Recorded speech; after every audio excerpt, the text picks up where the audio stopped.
कुहुटी ठारे मुंबई भुवनेश्वर लोकमान्य तिलक एक्सप्रेस लाइनच्युत होगा फल 15 रु 20 जन यात्री आहत होता पूर्वतट रेलवाई मुख्य लोकसंपर्क अधिकारी ज्योति प्रकाश मिश्र गुरुवार सूचना देते। सेपरि एथिरे गुरुतर 5 जन यात्री को कटक बड़ डाक्तरखाना एवं रेलवाई अधिकारी माने घटनास्थल में पहुंचीथिबा से कहते।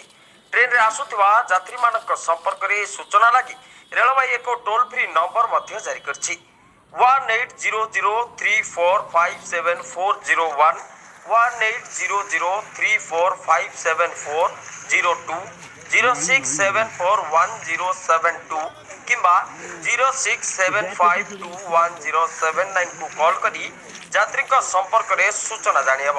से कहते जे आज सकाळे घन कुड़ी जोगु ए ट्रेन टी एक मालबाही ट्रेन को धक्का देवा फल यार 8टी बगी लाइन